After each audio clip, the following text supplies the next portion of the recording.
अरे दोसर नेता रहा अभी 12 बार बोल तो लो। देखे ना मोदी जी तो गजबे करो, कोडरमा में बोलो कि कोडरमा के एमपी हम हैं, गिरिडीह में बोलो गिरिडीह के एमपी हम हैं।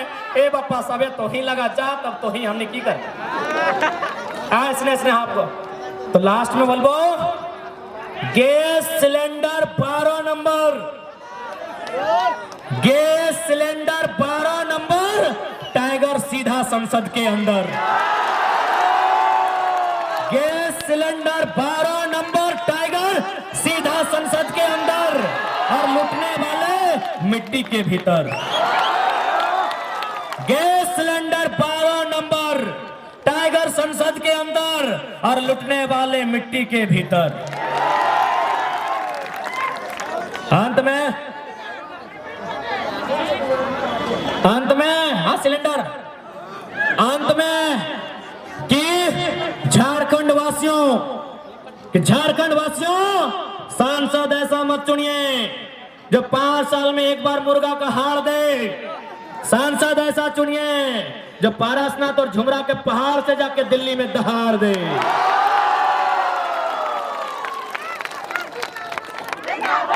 कि जो खान सार के सिल को रोकने की हिम्मत करे उसे सालार कहते हैं। कि जो खान सार की सिल को रोकने की हिम्मत करे उसे सालार कहते हैं, और जो सत्ता में बैठे उनको दिल को धड़का दे उसे टाइगर कहते हैं। पूरा दिल एक धड़ाक धड़ाक धड़क रहा। अभी की चर्चा है पता हो गांव में, दियो पार्टी एक भाई गलो, दियो को एक भाई गलो। ये दादा कुछ भी भाई जो तो जीत चाहे हमें जीत, ये छोड़वा ना जीते चाहिए। तो काहे ना जीते चाहिए ना रे, तो जीतबे तो तोर बेटवा भविष्य में नेता बनतो, और हमें जीतबे तो हमार छोड़ा नेता बनता है। अगर ये जीतो तो कोकरो उठाई के नेता बना देतो रे, ये जीतो तो कोकरो नेता बना देतो। यह गांव में चर्चा हो, दियो लागल हो कि तो जीत चाहे हमें जीत, ये टाइगरवा ना जीते चाहे, ये जीतो तो पता नहीं ककरा ककरा नेता बनाए देतो। हमने जो सोचल है बेटवा के बनाए रे उटा खत्म कर देतो। यह गांव में चर्चा हो, इसलिए आज तोहनी के एकदम स्पष्ट कह देबो कि आज तोहनी के आशीर्वाद, ये जन सैलाब, और बहुत कोई मीडिया वाले खासकर बेरमो वाले मीडिया एकदम सुनिए कि बार बार जो आप बोलते थे कि आपकी सभा में जो भीड़ आ रही हो वोट देगी कि नहीं, तो यही मैदान था। तारीख था 13 मार्च, एक कमरे से खते तारीख लग 13वें लगली ना, यही मैदान था। 2 साल पहले था, तारीख था 13 मार्च। आज 2 साल बाद वही मैदान है, वो आंदोलन का था, ये राजनीति का मैदान है। वही भीड़ है, उससे ज्यादा है। तो आपसे विनम्र प्रार्थना, ये सवाल अब कृपया नहीं दोहराइएगा। आप तमाम प्रबुद्ध पत्रकारों से मेरा विनम्र प्रार्थना है। यही मैदान 2 साल पहले था, यही मैदान 2 साल बाद है, यही दृश्य 2 साल पहले था, यही दृश्य 2 साल बाद है। बस फर्क होगा कि टाइगर सड़क में दहाड़ता था, अब संसद भवन में दहाड़ेगा। समझिए, हम बात कर रहे हैं 1932 खतियान की। अब सवाल है कि 1932 का खतियान का मतलब ये थोड़ी है कि जो लोग खतियानधारी नहीं है राज्य से चले जाए। ऐसा किसने कहा आपको? बिल्कुल नहीं। पहले समझिए कि खतियान का इस्तेमाल कहाँ होगा, खतियान का इस्तेमाल कहाँ होगा, उसका उपयोग कहाँ होगा। न हम लोग मांग कर रहे हैं कि खतियान के आधार पर झारखंड की स्थानीय नीति बने, क्योंकि सभी झारखंडी नहीं होंगे, 140 करोड़ लोग झारखंडी नहीं होंगे। बात को समझिए, जितने भी गैर झारखंड के लोग यहाँ रहते हैं और अपने राज्य में भी, यानी दोनों राज्य में रहते हैं, बात को समझिए।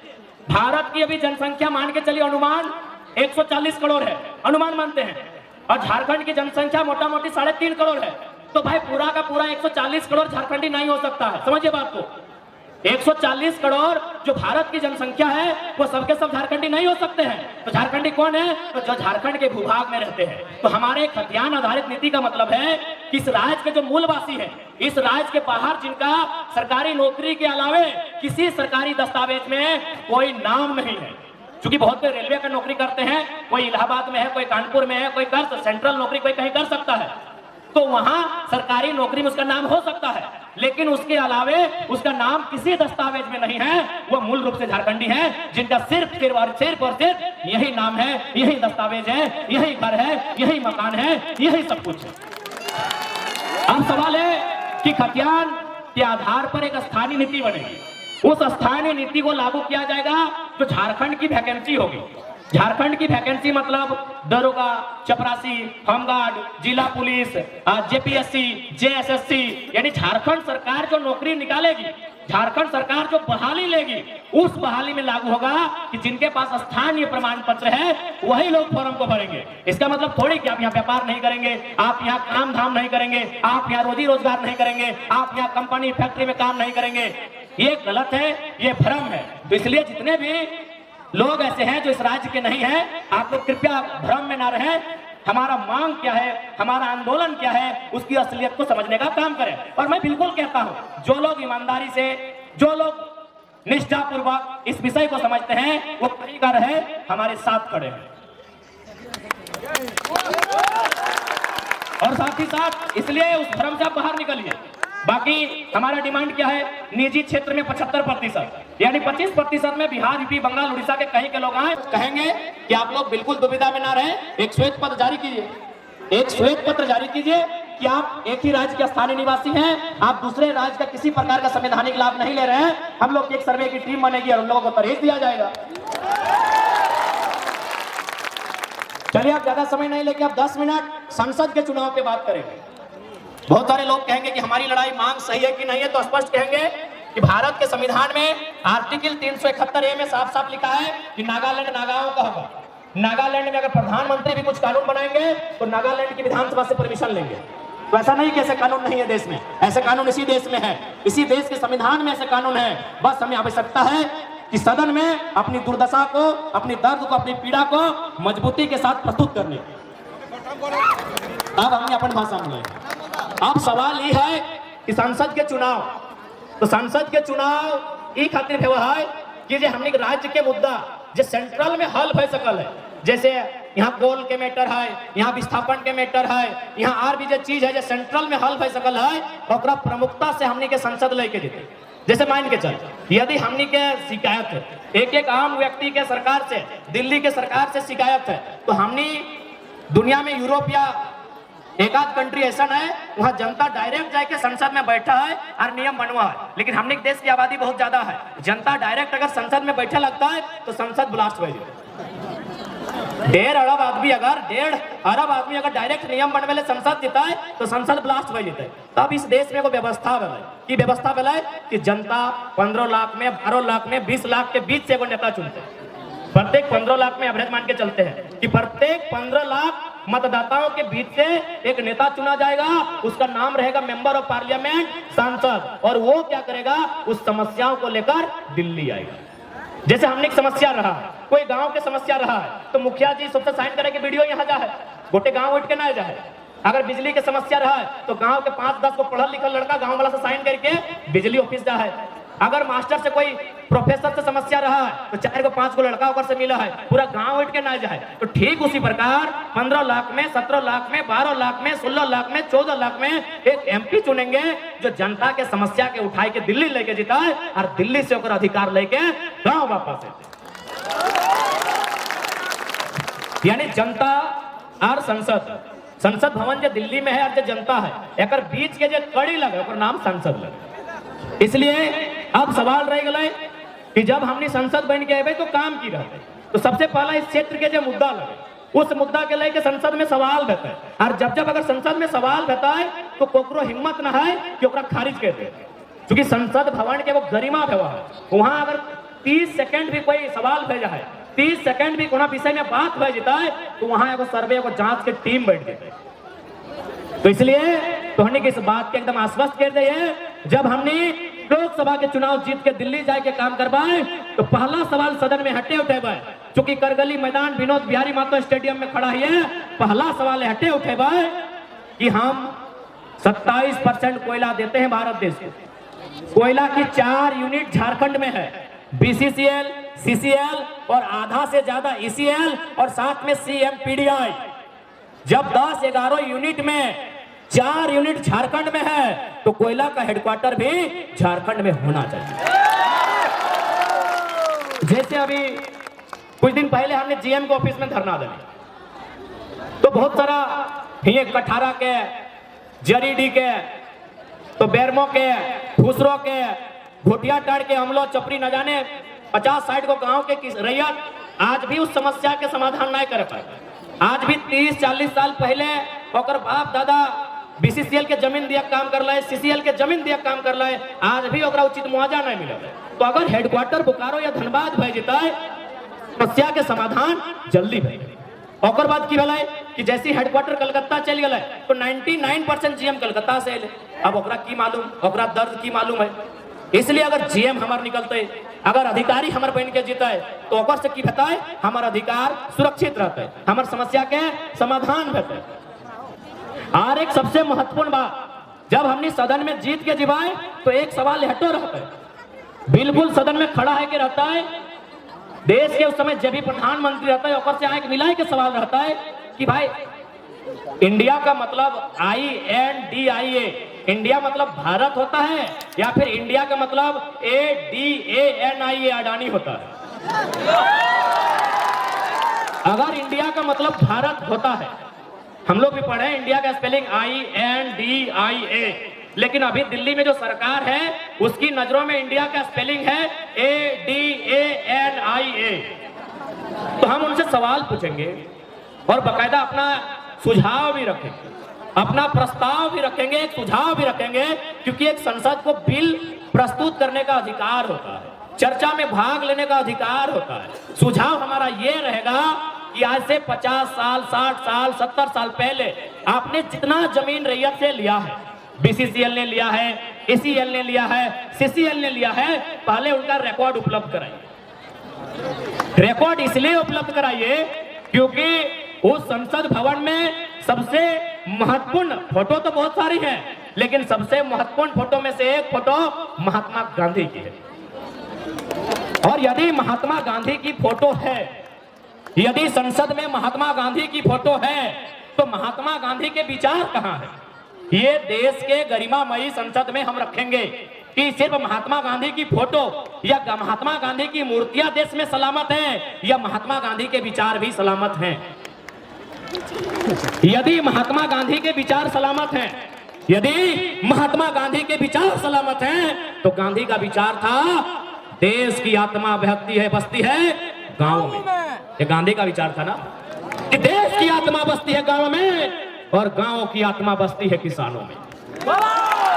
देश की आत्मा बसती है गांव में और गांव की आत्मा बसती है किसानों में और किसानों की आत्मा बसती है खेत खलिहानों में, खेत खलिहानों में।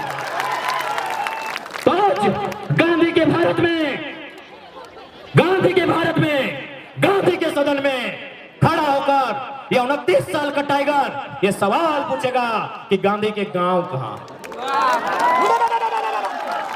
कौन गांव के किसान कहां है? अरे भाई आपके पास रिकॉर्ड है कि टाटा का स्थापना 1907 में हुआ था, मालूम है ना आपको? टाटा का स्थापना 1907 में हुआ था। क्या आपको मालूम है कि उसका मालिक आज कौन है? अरे सिंपल बात है, टाटा का ही नाती पोता छरनाती कोई होगा।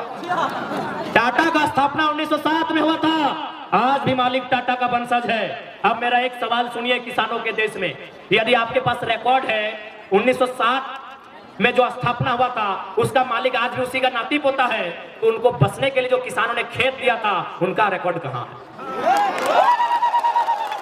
यदि उनका रिकॉर्ड नहीं है तो यह गांधी का देश नहीं है। यदि आपके पास किसानों का रिकॉर्ड नहीं है तो यह गांधी का देश नहीं है, ये गांधी का देश नहीं है अगर आपके पास किसानों का रिकॉर्ड नहीं है। तो इसलिए सदन में हमारा एक सवाल यह भी होगा कि कोयला को कोड़ने के लिए जितने रैयत ने जमीन दिया है, क्योंकि अभी सरकार ने डिपार्टमेंट से लेटर आया था कि हमारे पास ऐसा कोई नियम नहीं है कि जमीन वापस करें, क्यों वापस नहीं होगा जमीन? आप बताइए क्यों वापस नहीं होगा जमीन? पढ़े लिखे सियासत वाले भैया आप लोग भी बताइए किसानों का जमीन क्यों वापस नहीं होगा? मेरी बात पूरा सुनिए, किसानों का जमीन वापस क्यों नहीं होगा? किसानों का जमीन भारत सरकार का नहीं है भैया, आप लोग भी सुनिए, क्योंकि जहां कोयला है वहीं आपको ड्यूटी दिया जाता है। लोग धरना करते हैं, आप लोग लाठी लेके जाते हैं, अच्छा बात है, आपका ड्यूटी है, आप हमारे ही भाई हैं, आप कोई अमीर के बेटे नहीं है, नहीं तो आप सीएसएफ की नौकरी नहीं करते। सुनिए मेरी बात पूरी सुनिए, जो लोग कहते हैं किसान को जमीन वापस नहीं देंगे, मैं उस सरकार से पूछूंगा सरकार बना कब है?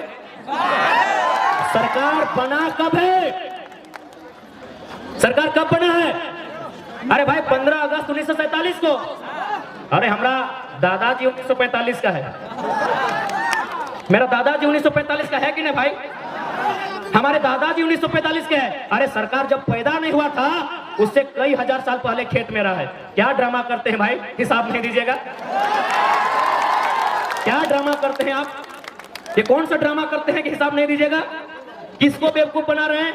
सरकार 1947 में बना है और हम 47 से हैं कि ईसा पूर्व से हैं, हम बुद्ध काल से हैं कि हड़प्पा काल से हैं कि उससे 1000 साल पहले से हैं, उसका कोई रिकॉर्ड भी नहीं है। जमीन हमारी है, जमीन हमारे पूर्वजों की है। इसीलिए संसद से यह सवाल होगा कि जो जमीन आपने लिया है कंपनी के नाम में, फैक्ट्री के नाम में, उन जमीन के रिकॉर्ड पता कीजिए कि जमीन किनका था। उस जमीन को जो गड्ढा किए हैं उसमें बालू डालिए, गिट्टी डालिए, छर्री डालिए और लास्ट में मिट्टी डालिए और किसान को जोतने के लिए वापस कीजिए। अगर देश की सरकार ये करेगी, कोई सरकार रहे, तब हम मानेंगे ये गांधी का देश है, नहीं तो नहीं मानेंगे। तभी मानेंगे ये गांधी का देश है। अरे भाई अजीब है, आप कहते हैं गांधी का देश है, गांधी का देश है, गांधी का देश है, और केवल गांधी की तस्वीर है, केवल महात्मा गांधी का फोटो है, केवल महात्मा गांधी की मूर्ति है। गांधी के विचारों की हत्या ये रोज करते हैं। अरे नाथूराम गोडसे ने 30 जनवरी 1948 को गांधी के शरीर की हत्या की थी। आज सरकार में बैठे लोग, मंत्रालय में बैठे लोग, ब्यूरोक्रेट्स में बैठे लोग गांधी के विचारों की हत्या नहीं, गांधी के विचारों की हत्या भी करते हैं और उनके आदर्शों को अपने पांवों तले कुचल देते हैं।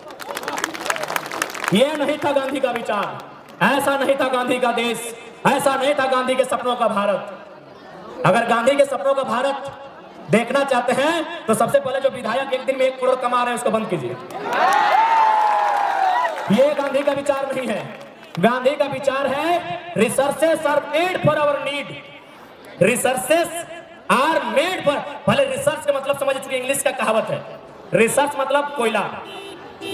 अरे क्या टिक टिक कर बंद कर। रिसर्च मतलब, रिसर्च बहुत होता है लेकिन सिर्फ कोयला समझिए। रिसर्च मतलब कोयला, यानी क्या गांधी का स्टेटमेंट है, गांधी का विचार क्या है? Resources are made for our need, not for our greed. 1 crore आदमी एक दिन में कमा रहा है और उसी बेरमो में लोग भूख से मर रहे हैं, उसी बेरमो में लोग दुख से मर रहे हैं, उसी बेरमो में लोग गैस से मर रहे हैं, उसी बेरमो में लोग विस्थापित होकर मर रहे हैं, और आप कहते हैं गांधी का भारत है। नहीं, ये गांधी का भारत है।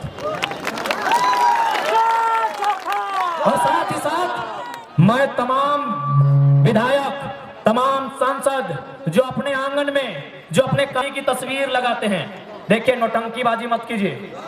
उनको एक संदेश देंगे, नौटंकीबाजी मत कीजिए। अगर सच में गांधी को मानते हैं, सच में अगर डॉक्टर भीमराव अंबेडकर को मानते हैं, सच में अगर वीर भगत सिंह को मानते हैं, बिरसा भगवान को मानते हैं, विनोद बाबू को मानते हैं, सच में अगर आप अब्दुल कलाम को मानते हैं, तो अपनी 90% जमीन, अपना 90% टाका पैसा जनता को दान कीजिए, क्योंकि जनता ने आपको जिताया है। आप व्यापारी नहीं है, आप व्यापारी नहीं है भैया। अगर कोई व्यापारी करोड़ रुपया एक दिन में कमाए, हमको दिक्कत नहीं है। कोई अगर व्यापारी एक दिन में 1 करोड़ कमाएगा, हमको दिक्कत नहीं है, बिल्कुल दिक्कत नहीं है, व्यापार कर रहा है। कोई व्यापारी अगर दिन में लाखों रुपया कमाएगा, हमको दिक्कत नहीं है। कोई जनप्रतिनिधि अगर 1 रुपया एक्स्ट्रा कमाएगा, हमको दिक्कत है, क्योंकि अपने बाप के नहीं, हमारे वोट से वो नेता बना। इसलिए अपनी सारी प्रॉपर्टी 90% दान कीजिए, फिर गांधी की तस्वीर लगाइएगा। और हम लोग स्पष्ट कहेंगे, अगर लोकसभा का चुनाव जीतते हैं तो हमारा पहला घोषणा आज भी डंके की चोट में कहेंगे कि संसद में जब हमारी उपस्थिति होगी 75% जनता के बीच हम दे देंगे। जनता जो करे 75% सैलरी हम लोग जनता के बीच देंगे। दूसरा महत्वपूर्ण बात, हमारा क्षेत्र से बाहर 1 बित्ता जमीन नहीं होगा। हम लीडर बनने आए हैं, ब्रोकर बनने नहीं आए हैं। हम लीडर बनने के लिए आए हैं, ब्रोकर बनने नहीं आए हैं। इसीलिए मेरे क्षेत्र के बाहर मेरा 1 इंच जमीन नहीं होगा। यदि आप सुन लेंगे, दीदी ले लो लास्ट नहीं है, यदि आप कभी भी सुन लेंगे कि जयराम महतो का 1 इंच जमीन उसके क्षेत्र के बाहर है, 2029 में हमको वोट मत कीजिएगा। पार्टी बदलने से देश नहीं बदलता है, नेता बदलने से देश नहीं बदलता है, सोच बदलने से देश बदलता है। और हमारी सोच स्पष्ट है, लीडर अगर हम हैं तो लीडर का मतलब होता है जनता के सुख दुख के लिए लड़ना। इन लोग तो पूरा झारखंड खरीद लिया है। और चूंकि हम लोग नई पार्टी बनाए हैं, हमारी पार्टी में एक नियम ये भी होगा कि एक पीढ़ी ऊपर एक पीढ़ी नीचे हम लोग इलेक्शन में टिकट देने नहीं जा रहे हैं। जैसे अभी अनूप के बहु विधायक लड़े, सांसद लड़े लगलो, सांसद के बहु विधायक लड़ गए, यानी घरे घरे घरे उल्टा हमने पार्टी में ना बेतो, यानी एक पीढ़ी ऊपर एक पीढ़ी हेठे हमने ब्लड रिलेशन में, यानी अपन रिश्तेदारी में कोई टिकट हमने पार्टी से नहीं दिया। बिल्कुल नेपोटिज्म हमारी पार्टी में नहीं चलेगा। एक पीढ़ी ऊपर एक पीढ़ी नीचे। अब ओकर बाद अगर कोई टैलेंटेड आदमी आएगा तो की करवा, हमने 50 साल बाद अगर कोई आएगा तो भाई उठा पारी। यानी हम लोग के जीते जी हम लोग के पॉलिटिकल करियर जब तक रहेगा, हमारे परिवार से कोई नया लीडर नहीं आएगा। अच्छा कौन परिवार भाई, हमारा परिवार नहीं है क्या? बेटा हमने परिवार नहीं लगे कि एकला हमने माए मौसी दीदी काकी जेठी नहीं लगे कि एकला हमने काका जेठा नहीं लगे कि, तो कौन परिवार भाई? हम जिसके लिए चुनाव लड़ रहे हैं उसको दरकिनार करके हम अपना मतलब ब्लड रिलेशन में टिकट देंगे। इसलिए नेता वो चुनिया जो जनता के बारे सोचे, ना कि अपन पत्नी के बारे। यहाँ सांसदों पत्नी के बारे और विधायक भी पत्नी के बारे, यहाँ सांसदों अपने बहू के बारे और विधायकों बहू के बारे, और जनता की करता जा कहीं घास निको।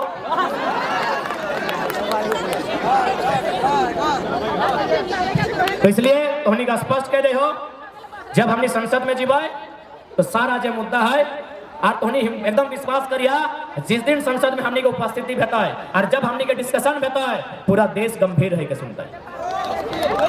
और अंत में तमाम राजनेता के एक संदेश देंगे, क्योंकि गांधी के बाद गांधी इंडिपेंडेंट टाइम के लीडर थे। आज के दौर में बहुत सारे लीडर हैं, लेकिन एक लीडर है जिनको लोग आदर्श मान सकते हैं। उस लीडर का नाम है डॉक्टर APJ अब्दुल कलाम, जो आज दुनिया में नहीं है। अब सवाल है कि मैंने उसी लीडर का नाम क्यों लिया? और भी लीडर बहुत सारे हैं, मैंने उसी का नाम क्यों लिया? एक छोटा सा जीवनी बताएंगे और हम लोग विदा करेंगे। आपको क्यों जी ना है, अभी हमने एक संगे सब जीवा यार, निर्मल दा के वहां तक एक साथ चलना हो, सुन लो वहां तक संगे जी हाँ, और बाद गोमिया वाला गोमिया बेरमा वाला जंदे जाना चल लिया, यहाँ तक निर्मल दा के तक एकदम भंडारी दा तक मेला तक साथ जाना हो, अकेले कोई ना निकलिया और जेना मोड़ तक। अच्छा ठीक है, अगर बीचे को भूख प्यास लगल तो 2-4 का रोज जा, लेकिन कम से कम भंडारी दाके जे पुलवा सॉरी हथिया पकड़ के मेला तक सबके साथ जाना, ठीक ना? ठीक है। APJ अब्दुल कलाम, ऐसे पहले भैया आप लोग भी सुनिएगा अपना। APJ अब्दुल कलाम देश के राष्ट्रपति, वैज्ञानिक, मिसाइल मैन, भारत रत्न। जब वो मर गए, जब ये मरहूम हो गए, ये सजादा जब ये मरहूम हो गए, जब इस दुनिया को छोड़ के चले गए, तब एक सर्वे की टीम उनका घर गई तलाशी लेने के लिए कि भाई अब्दुल कलाम इस देश के राष्ट्रपति हैं, रह चुके हैं, अब्दुल कलाम मिसाइल मैन हैं, अब्दुल कलाम वैज्ञानिक हैं, तो संपत्ति कितना है इनके पास। जब उस सर्वे की टीम उनके घर गई तो क्या मिला मालूम है? 2 कमरा मिला, 2 10 बाय 10 का कमरा मिला। उस कमरे में 2500 किताबें मिली। क्या मिली? 2500 किताबें मिली। 12 या 16